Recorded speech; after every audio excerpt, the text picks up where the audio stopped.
ராகினிக்கும் பிடிச்சிருக்கு, ஆதிக்கும் பிடிச்சிருக்கு. அதையே நீங்க 2 பேரும் புரிஞ்சுக்கவே மாட்டீங்க. உங்க 2 பேருக்கும் ஒன்னு சொல்லிக்கிறேன். நான் இந்த வீட்ல நடந்த பிரச்சனை எல்லாத்தையும் மறந்து எல்லார் கூடயும் சமாதானமா போயிட்டு இருக்கேன். நீங்களும் அதே மாதிரி இருக்க முயற்சி பண்ணுங்க. இந்த கல்யாணத்துல சின்னதா ஒரு தடங்கல் கூட வரக்கூடாது. முன்னாடி நின்னு நடத்துறதுக்கு மூத்த அண்ணனாவும் அண்ணியாவும் உங்களுக்கு கடமையும் பொறுப்பும் இருக்கு. புரியுதா? சரிம்மா.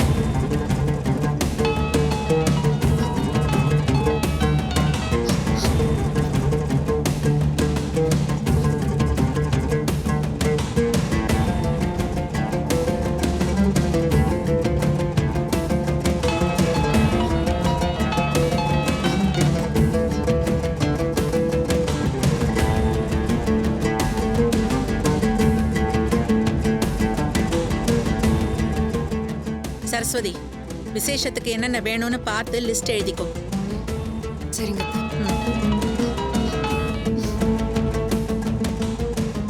யாருமா போன்ல பேச வேண்டியதானே? இல்லப்பா, ஃப்ரெண்டு.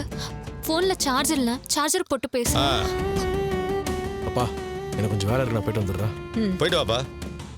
மா, முதல்ல கல்யாண தேதியை முடிவு பண்ணிட்டு சத்திரத்தை பிக்ஸ் பண்ணி ஆகணும். பண்ணிடலாம்.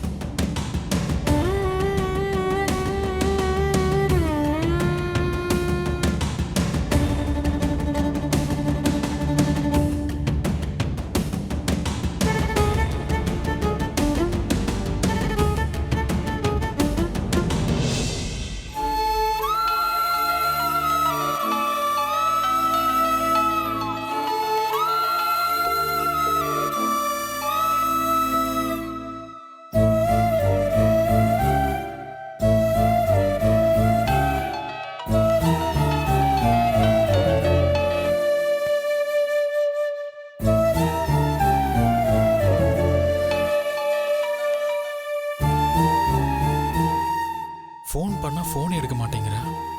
என்னவா இருக்கும்? சரி, வாய்ஸ் மெசேஜ் பண்ணி பார்க்கலாம். ராகினி, ஏன் கால் அட்டன் பண்ண மாட்டேங்கிறீங்க? ஆதி இங்க வந்து உங்களுக்கும் அவருக்கும் கல்யாணம் ஆக போகுதுன்னு சொல்லிட்டு இருக்காரு. அப்பதை நான் நம்பவே இல்லை. ஆனா நீங்க என் போனை கூட அட்டன் பண்ணாம இருக்கும்போது தான் எனக்கு இன்னும் பயமா இருக்கு.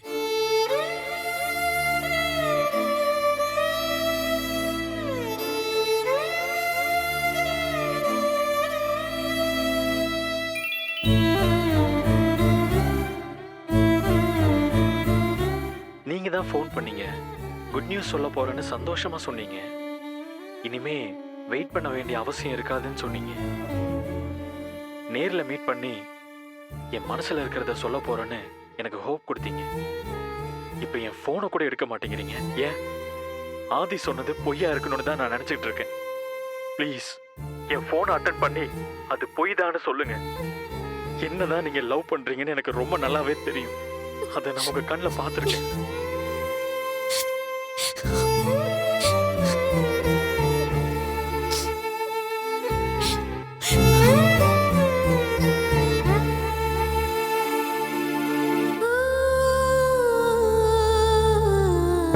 எனக்கு ரொம்ப அதிகமா வலிக்குது.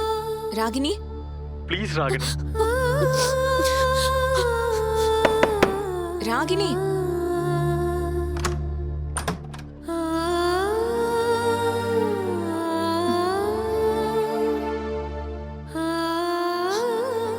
சொல்லுங்க அண்ணே.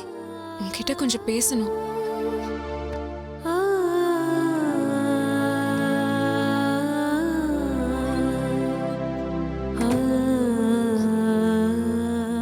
என்ன பேசணும்? முதல்ல நீ என்ன பாரு. யாரு ராகினி உனக்கு ஃபோன் பண்ணிட்டே இருந்தது? அதான் சொன்னேனே, என் ஃப்ரெண்டுன்னு. ஏன் உன் ஃப்ரெண்டுக்கு பேர் இல்லையா? அது அது அவ அவ போதும், பொய்யா ஒரு பேரை யோசிக்காத. அர்ஜுன் தானே உனக்கு கால் பண்ணாரு? இல்லையே, இல்லையே. அப்புறம் ஏன் உன் கண் கலங்கிருக்கு? முகம் கூட சரியில்லை. இல்ல, நான் நல்லா தான் இருக்கேன். சும்மா சொல்லாத ராகினி. உனக்கு அர்ஜுன் தானே ஃபோன் பண்றாரு? நானே பாக்குறேன். அனி, என்னது இது? மனசே இல்லாம என் மொபைல நீங்க எதுக்கு பார்க்கணும்? தப்பு பண்ண மாதிரி என்ன இப்படி இன்வெஸ்டிகேட் பண்ணிட்டு இருக்கீங்க? ராகினி, நீ என்னை விட நல்லா படிச்சவ. எனக்கு புத்தி சொல்ற அளவுக்கு நான் படிக்கலதான். ஆனா ஒண்ணு மட்டும் சொல்றேன், நம்ம வாழ்க்கையில ஒரு கட்டத்துல 2 வழி பாதை வரும். சுத்தி இருக்கிறவங்க எல்லாரும் ஒரு திசைய காட்டி இந்த வழியா போ, அதுதான் உனக்கு நல்லதுன்னு சொல்லுவாங்க. ஆனா நம்ம மனசு இன்னொரு வழியில போக சொல்லும். அதுதான் நமக்கு பிடிச்ச இடத்துக்கு நம்மளை கொண்டு போய் சேர்க்கும். இப்போ உன் முன்னாடியும் 2 வழி இருக்கு. லைஃப்ல ரொம்ப முக்கியமான கட்டத்துல நீ நிக்கிற. நீங்க சொல்றது எதுவும் எனக்கு புரியல அண்ணி. உன் மனசுல அர்ஜுன் தானே இருக்காரு. நீ அவரை தானே லவ் பண்ற. வீட்ல சொல்றாங்கன்னு தானே ஆதிய கல்யாணம் பண்ணிக்கிறதுக்கு ஓகே சொன்ன. இப்போ அர்ஜுனுக்கும் அது தெரிஞ்சுதானே உனக்கு கால் பண்ணிட்டு இருக்காரு. உண்மைய சொல்லு ராகினி. நீங்க ஏதோ தப்பா புரிஞ்சுக்கிட்டு பேசிட்டு இருக்கீங்க.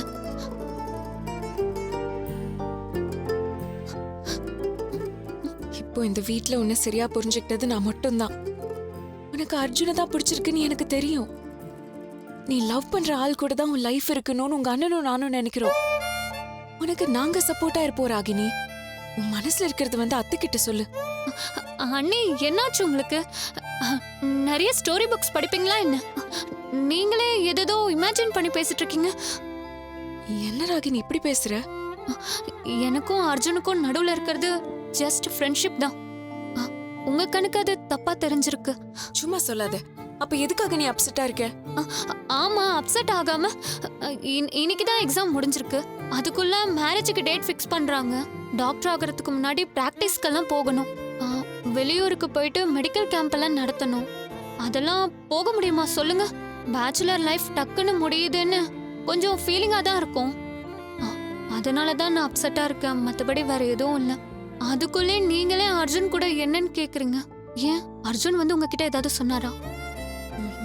அப்புறம் எதை வச்சு நீங்க அப்படி முடிவு பண்ணீங்க? அவரு போன்ல நீங்க 2 பேரும் சேர்ந்து எடுத்துக்கிட்ட செல்ஃபிய வால்பேப்பரா வச்சிருந்தாரு. So what? ஃப்ரெண்ட்லியா எடுத்த போட்டோ சும்மா வச்சிருப்பாரு. உடனே லவ் தான் நீங்களே டிசைட் பண்ணிட்டீங்களா? நிறைய படம் பாக்குறீங்கன்னு நினைக்கிறேன் அண்ணி. ராகினி, என் மனசுக்கு நீ இப்பவும் உண்மைய பேசலன்னு தான் தோணுது. அர்ஜுனை பத்தி பேசினாலே உன் முகத்துல அவ்வளோ சந்தோஷம் இருக்கும். அதை நானே பார்த்திருக்கேன். அண்ணி, நீங்க ஒரு விஷயத்த மைண்ட்ல ஃபிக்ஸ் பண்ணிட்டா எதை பார்த்தாலும் நீங்க நினைக்கிறது அதுக்கு ஏத்த மாதிரி தான் தெரியும். எனக்கு அவர் மேல ஒன்னும் கிடையாது. ப்ளீஸ் இத வீட்ல இருக்கவங்க கிட்ட எல்லாம் சொல்லி தேவையில்லாம டென்ஷனை கிரியேட் பண்ணாதீங்க.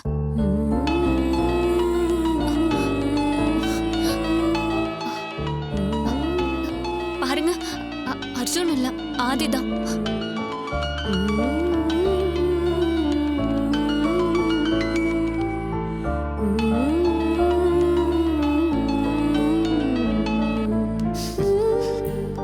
ஹாய், பிஸியா இருக்கியா? இல்ல, உங்க வீட்ல வச்சுதான் எதுவும் பேச முடியல. எல்லாரும் இருந்தாங்கல்ல, அதான். அப்புறம் ஹாப்பி தானே? எதுக்கு? எதுக்கா? ஒரு வழியா நமக்கு மேரேஜ் ஃபிக்ஸ் ஆயிடுச்சுல. ஆமா. எனக்கும் உன் மைண்ட்ல என்னதான் இருக்குன்னு தெரியாம இருந்துச்சு. ஆனா நீயே எல்லாரும் முன்னாடியும் வச்சு மேரேஜுக்கு ஓகே சொன்னப்ப தெரிஞ்சுக்கிட்டேன் உனக்கும் என் மேல லவ் வந்துருச்சுன்னு. உன்னோட முடிவு இதான்னு நம்ம ஃபேமிலியில எல்லாரும் முன்னாடியும் சொல்லிட்ட. ஆனா இத இன்னொரு ஆளும் தெரிஞ்சுக்கணுமே. அதுதான் அர்ஜுன். அவர்கிட்ட சொல்லிட்டியா? இல்ல, கால் பண்ணிட்டே இருந்தாரு, நான் எடுக்கல. ஓ பாவம். இதுக்கு மேலேயும் அவரை தேவையில்லாம வெயிட் பண்ண வைக்க கூடாது. நான் அவர்கிட்ட நமக்கு மேரேஜ் ஆக போகுதுன்னு சொல்லிட்டேன். நீயும் அவர்கிட்ட லவ் இல்லைன்னு சொல்லிடு. அவர் கண்டிப்பா புரிஞ்சுப்பாரு. அப்படிதானே நம்ம பேசிக்கிட்டோம். இல்ல, அது எப்படி சொல்றதுன்னு. ஜெனியூனா நீயே சொல்றதுதான் நல்லது ராகினி. அவரை மீட் பண்ணி விஷயத்த கன்வே பண்ணிடு. கொஞ்சம் ஃபீல் பண்ணுவாரு. அதுக்கு என்ன பண்ண முடியும்? உனக்கு தான் அவர் மேல லவ்வே இல்லையே. எனக்கும் ஆதிக்கும் மேரேஜ் ஃபிக்ஸ் ஆயிடுச்சு. எங்க அம்மா வாக்கு கொடுத்துட்டாங்க. அதை நான் மீற மாட்டேன்னு ஸ்ட்ரைட்டா சொல்லிடு. அப்பதான் அவரும் இதுக்கு மேல நம்மள டிஸ்டர்ப் பண்ண மாட்டாரு. சோ லேட் பண்ணாம சொல்லிடு. ஐ கால் யூ லேட்டர். பை.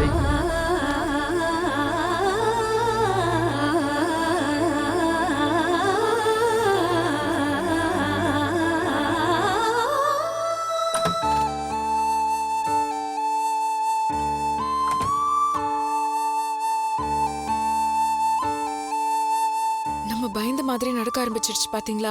அத்தை இந்த கல்யாணத்துக்கு ஒத்துக்கவே மாட்டாங்கன்னு தான் நம்ம நினைச்சோம். இப்ப பாருங்க, அவங்களே இந்த கல்யாணம் நடக்கும்னு சத்தியம் பண்ணி கொடுத்திருக்காங்க. அதான் எனக்கும் ஒரே குழப்பமா இருக்கு. ஆனா ஒண்ணு மட்டும் எனக்கு புரியவே இல்ல. ராகினி அர்ஜுன் லவ் பண்றதா நீ கிட்ட சொன்ன. ஆனா அவளே இப்ப கல்யாணத்துக்கு ஒத்துக்கிட்டாளே. இல்லங்க, அவ முழு மனசோட சம்மதம் சொல்லல. அவ முகமே சரியில்லைங்க. தனியா போய் அழுதுட்டு இருக்கா. நான் உள்ள போனதும் அதை காட்டிக்காம இருக்க ட்ரை பண்றா. அர்ஜுன் தான் அவளுக்கு கால் பண்றாருன்னு எனக்கு தோணுது. ஆனா இவ அதை எடுக்கவே மாட்டேங்கிறா. அர்ஜுன் தான் அவ லவ் பண்றானா? அப்புறம் எதுக்கு நம்ம கேட்கும்போது அவ சொல்லவே மாட்டேங்கிறா? இல்லங்க, உனக்கு யார பிடிச்சிருக்குன்னு அவளை யாருமே கேட்கலையே. ஒரு முடிவை எடுத்துட்டு கேக்குறப்போ அவளால என்ன பதில் சொல்ல முடியும்? அத்தை சத்தியம் பண்ணி சொல்லிருக்காங்க. அதுக்கு கட்டுப்பட்டுதான் அவ வேற வழியே இல்லாம ஒத்துக்கிட்டான்னு எனக்கு தோணுது. ஆனா எனக்கு ஒண்ணு மட்டும் நல்லா தெரியுது. அவ கண்டிப்பா அர்ஜுனை தான் லவ் பண்றா. சரி, அது அவளே சொல்லணும்னு எதிர்பார்த்தோம். அதுவும் நடக்கல. இந்த சந்திரகலா சாமர்த்தியமா எதெல்லாமோ பேசி அம்மாட்ட இருந்தாரு சம்மதத்தை வாங்கிட்டாங்க. நாம அவங்க மேல இருக்க கோவத்தினால தான் இந்த மாதிரிலாம் பேசுறோம்னு சொல்லி திருப்பி விட்டாங்க. என்ன பண்றது ஒன்றும் தெரியலையே. இப்போ இந்த விஷயத்தை நம்ம வீட்டில் சொன்னா கூட யாருமே கேட்க மாட்டாங்களே. ஆனா அதுக்காக நம்ம சும்மா இருக்க முடியாதுங்க. ஏதாவது செஞ்சே ஆகணும். இந்த சந்திரகலா ஏதோ ஒரு உள்நோக்கத்தோட தான் இதெல்லாம் பண்ணிட்டு இருக்காங்க. இதனால அவங்களுக்கு என்ன லாபம் இருக்கும்? நம்ம வீட்டு பொண்ணா அவங்க வீட்டுக்கு போனா அவங்க கை ஓங்கும். அத்தை அவங்க சொல்றதெல்லாம் கேட்டுதான் ஆகணும். கரெக்டு தான். இக்கட்டான சூழ்நிலையில பண உதவி பண்ற மாதிரி பண்ணி இப்போ அதையே சாதகமா பயன்படுத்தணும்னு நினைக்கிறாங்க. ஆனா ராகினியே ஆதியை ப்ரப்போஸ் பண்ணதால சொல்றாங்க. இருக்கலாங்க. ஒருவேளை அர்ஜுனை பாக்குறதுக்கு முன்னாடி அது நடந்திருக்கலாம். ஆனா இப்ப நிச்சயமா அவளுக்கு ஆதி மேல லவ்வே இல்ல. அது என்னால உறுதியா சொல்ல முடியும். அப்படி லவ் இருந்திருந்தா ஆதிய கல்யாணம் பண்ணிக்க போற சந்தோஷம் அவ முகத்திலேயே தெரிஞ்சிருக்கும். ஆமா, நானும் கவனிச்சேன். அவன் முகத்தை ஏதோ பறி கொடுத்த மாதிரியே இருந்துச்சு. அவ லைஃபும் நல்லா இருக்கணும். அதே நேரத்துல அத்தையும் யார்கிட்டயும் தாழ்ந்து போய் நிக்க கூடாது. ஏன்னா என்னதான் இருந்தாலும் பொண்ணை கட்டி கொடுத்த வீட்டுல இறங்கி தாங்க போக வேண்டியது இருக்கும். ஒண்ணு நல்லா வாழணுமேங்கிற பயம் தாங்க இது எல்லாத்துக்கும் காரணம். என்னதான் காலம் எல்லாம் மாறிடுச்சு, ஆணும் பொண்ணும் சமந்தான்னு நம்ம பேசிக்கிட்டாலும் ரியாலிட்டியில அப்படியெல்லாம் இல்லைங்க. காலங்காலமா பொண்ணை கட்டி கொடுத்தவங்க மாப்பிள்ள வீட்டுல ஒரு சின்ன வார்த்தை பேசணும்னாலும் அதை யோசிச்சுதான் பேசணும்.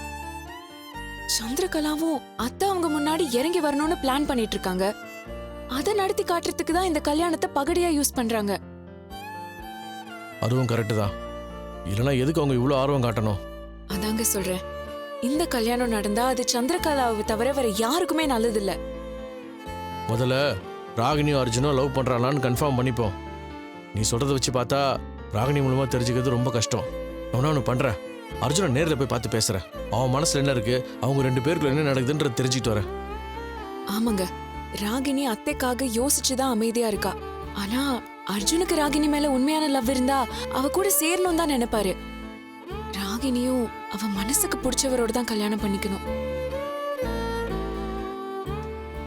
நடக்கும், முயற்சி பண்ணுவோம். ஆனா ஒன்று சரஸ்வதி, வாழ வந்த வீட்டில் தான் லைஃப் நல்லா இருந்தால் போதுன்னு மட்டும்தான் எந்த ஒரு சாதாரண பொண்ணு நினைப்பா. ஆனால் நாத்தனார் வாழ்க்கையும் நல்லா இருக்கணும், அவளுக்கு பிடிச்ச பையனை தான் அவள் கல்யாணம் பண்ணிக்கணும்னு நீ நினைக்கிற பத்தியா? என் அம்மா யார் முன்னாடி இறங்கி போயிடக்கூடாதுன்னு நீ நினைக்கிற பாரு. ஒவ்வொரு தடவையும் நீ என்னை ஆச்சரியப்படுத்திக்கிட்டே இருக்க. உன்னை நினைச்சாலே எனக்கு ரொம்ப பெருமையா இருக்கு. என்னங்க நீங்க? நம்ம குடும்பத்தை பத்தி எனக்கு அக்கறை இல்லாம இருக்குமா? பிறந்த வீடு தனி, புகுந்த வீடு தனின்லாம் நான் பார்க்கலங்க. எல்லாமே என் குடும்பம் தான்.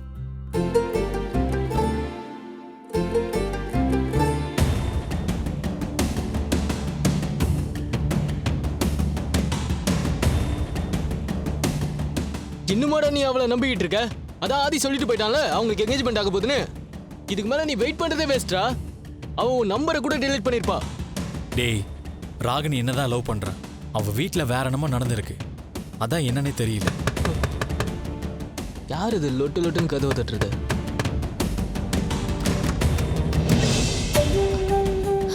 அர்ஜுன் உள்ளதான் இருக்கா, வாங்க.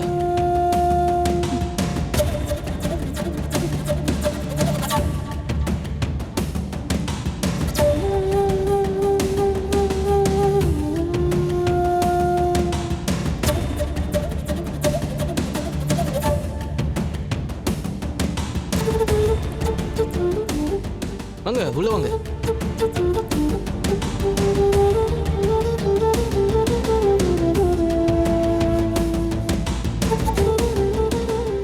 மச்சான் நான் தான் சொன்னேன்ல, எனக்கு தெரியும்டா ராகினியை பத்தி. என்ன தேடியே வந்துட்டாங்க பாரு. எங்க உங்க ஃபோன் ஏதாவது ப்ராப்ளம் ஆயிடுச்சா? அதான் உங்களால ரிப்ளை பண்ண முடியலையா? இந்த ஆதி வந்து என்னென்னமோ உளறிட்டு போறாருங்க. அவருக்கும் உங்களுக்கும் கல்யாணம் நடக்க போகுதுன்னு சொல்லிட்டு இருக்காரு. அது போய் தானே?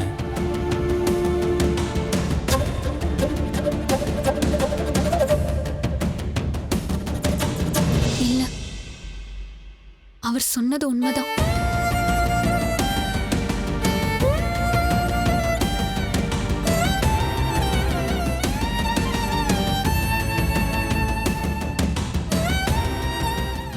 எப்படி ராகினி ஆதியை கல்யாணம் பண்ணிக்க ஓகே சொன்னீங்க? என்னை பத்தி கொஞ்சம் கூட யோசிக்கவே இல்லையா? உங்களை பத்தி என்ன யோசிக்கணும்? என் மேல இருந்த லவ் அவ்வளோ ஈஸியா தூக்கி போட்டுட்டீங்களா அப்போ? அர்ஜுன், நான் எப்போ உங்களை லவ் பண்றதா சொன்னேன்? அப்ப என் கூட பேசி பழகுனது, ஹோப் கொடுத்ததெல்லாம் இப்ப என்னை விட அவரு பெட்டர் நினைச்சிட்டீங்களா? வசதியான இடம் தான் முக்கியம்னு தோணிடுச்சுல உங்களுக்கு? ஹலோ, என்ன உங்க இஷ்டத்துக்கு பேசுறீங்க? நான் எப்போ உங்களை லவ் பண்றேன்னு சொன்னேன்? அதை சொல்லதானுங்க என்ன நேர்ல வர சொன்னீங்க. ஏதோ குட் நியூஸ் இருக்குன்னு வேற சொன்னீங்க. ஆமா, இந்த மேரேஜ் விஷயத்தை தான் நான் குட் நியூஸ்னு சொன்னேன். நான் அனுப்பின மெசேஜை செக் பண்ணி பாருங்க. அதுல எங்கேயாச்சும் நான் உங்களை லவ் பண்றேன்னு சொல்லிருக்கேனா? ஓ, டைம் பாஸ்க்கு தான் இவனை யூஸ் பண்ணிருக்கீங்க. இப்போ வசதியானவன் வந்தோடனே இவனை கழட்டி விட பாக்குறீங்க. ஹலோ, நான் அவர் கூட சும்மா ஃப்ரெண்ட்லியா தான் பேசிட்டு இருந்தேன். நான் நம்ப மாட்டேன் ராகினி. இவ்வளோ நாள் வெயிட் பண்ணதுக்கு நான் ரிசல்ட்டை சொல்ல போறேன். அது உங்ககிட்ட சொல்லும் போது கண்ணை பார்க்கணும், உங்க முகத்தை பார்க்கணும்னு மெசேஜ் அனுப்பிச்சிங்கல்ல, அதுக்கெல்லாம் அப்ப என்ன அர்த்தம்? உங்களுக்கு மேரேஜ் ஆக போறதை என்கிட்ட சொல்லி நான் கஷ்டப்படுறத பார்க்கணும்னு நினைச்சீங்களா? இங்க பாருங்க அர்ஜுன், நீங்க எனக்கு ஒரு நல்ல ஃப்ரெண்டு. எனக்கு மேரேஜ்னு சொன்னா நீங்க சந்தோஷப்படுவீங்கன்னு நினைச்சேன். நான் மெசேஜ்ல மீன் பண்ணதும் அதுதான். நீங்க தப்பா புரிஞ்சுக்கிட்டதுக்கு நான் என்ன பண்ண முடியும்? இல்ல ராகினி, நீங்க சொல்றத நான் நம்பவே மாட்டேன். என் முகத்தை பார்த்து சொல்லுங்க. உங்களுக்கு என் மேல லவ் வரவே இல்லைன்னு சொல்லுங்க.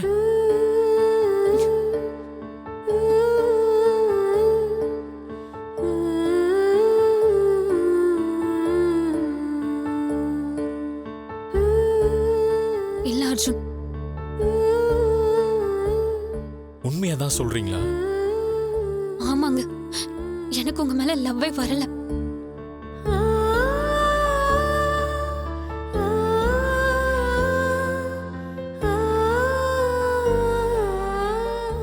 என் மேல சத்தியம் பண்ணி சொல்லுங்க. உங்களுக்கு என்ன பிடிக்கல? உங்களுக்கு என் மேல லவ் இல்ல? அர்ஜுன், கைய விடுங்க அர்ஜுன். என் மேல லவ் இல்லன்னு சொல்லுங்க. அர்ஜுன், சொன்னா கேளுங்க.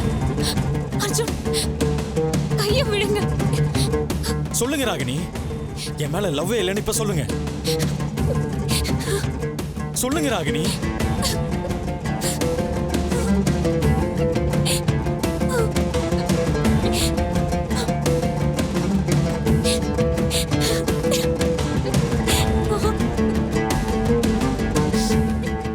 உங்க கண்ணீரே சொல்லுதுங்க உங்களுக்கு என் மேல லவ் இருக்கா இல்லையான்னு. ஆமா, எனக்கு உங்களை பிடிச்சிருக்கு. உங்க மேல லவ் இருக்கு, போதுமா?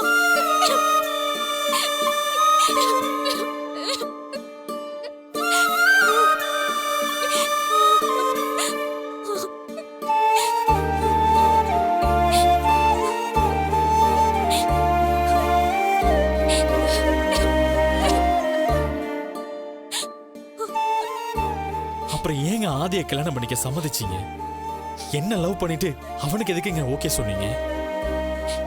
பிடிக்காத கல்யாணத்தை பண்ணிக்கிறதுல யாருக்குங்க லாபம்? நம்ம 3 பேர் லைஃபும் ஸ்பாயில் தாங்க ஆக போகுது. எனக்கு வர வழி இல்ல அர்ஜுன். நான் உங்ககிட்ட ஆல்ரெடி லவ் சொல்லதான் ரொம்ப ஆசையா இருந்தேன். ஆனா எங்க வீட்டுக்கு போனப்போ எனக்கு உங்க விருப்பம் தான் முக்கியம். சம்மதங்கிற வார்த்தை உங்ககிட்ட இருந்து தான் வந்தது. இப்போ அதை பின்வாங்கிக்க போறீங்களா? என் வளர்ப்புல எனக்கு நம்பிக்கை இருக்கு. என் பொண்ணு என் பேச்ச மீற மாட்டா. மொத்த குடும்பத்துக்கும் முன்னாடி கடவுள் சாட்சியா சத்தியம் பண்ணி சொல்றேன். என் பொண்ணுக்கும் உங்க பையனுக்கும் தான் கல்யாணம் நடக்கும். ராகினி தான் உங்க வீட்டு மருமக. ராகினி, இந்த கல்யாணத்துல உனக்கு விருப்பம் இருக்கா? அம்மா என்ன சொல்றாங்களோ அதுதான் என் விருப்பம். என் அம்மா என் மேல எவ்வளவு நம்பிக்கை வச்சிருந்தா என்ன கேட்காமலே அவங்க சம்மதம் சொல்லிருப்பாங்க. யோசிச்சு பாருங்க, இந்த ஜெனரேஷன்ல எல்லா பேரண்ட்ஸும் அவங்க பசங்க கிட்ட விருப்பத்தை கேட்கதான் செய்வாங்க. அதே மாதிரிதான் என் அம்மாவும் ஓப்பன் மைண்டா யோசிக்கிறாங்க.